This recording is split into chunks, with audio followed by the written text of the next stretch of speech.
बिस्मिल्लाहिर्रहमानिर्रहीम अस्सलामु अलैकुम वरहमतुल्लाहि वबरकातुहू।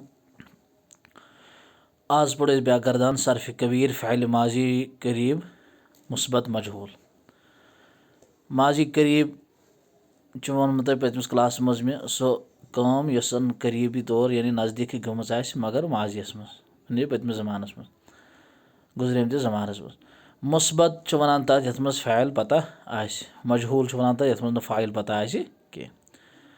तो गर्दान बिल्कुल तमी आय ये फ़ाला गर्दान अत कर फ़ा कलमस पे तो हरफ अत पेश त्रावन आइन कलमस ज़ेर तो लाम तो पन्नस हालतस पे क्या माजी मबनी वर फतह आसान।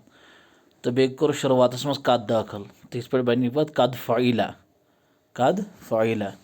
तर्जम अमिक किया गया है वो एक मर्द, कद फ़इला किए गए हैं वो दो मर्द।